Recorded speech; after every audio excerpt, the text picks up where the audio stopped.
Sa number 2, motion for reconsideration sa election protest nga gin-file ni anay Mayor Albee Leonardia kontra kay Bacolod Mayor Albee Benitez ang gin-dismiss ang Comele and Banc. Spokesperson sang alkalde nagakabig nga ang kaso isa ka harassment.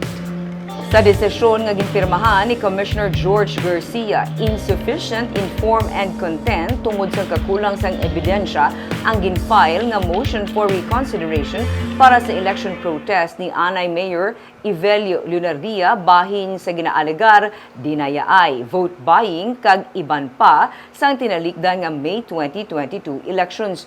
Gani gin-affirm sang Comele and Banc ang nahauna nga desisyon sang Second Division nga i-dismiss ang kaso batok sa nagdaog nga alkalde. Ginpahayag ni punong barangay sa distrito ang spokesperson ni Mayor Albee Benitez nga pag-dismiss sa mga election protests sang Comele pati maan nga ini ang makabig harassment.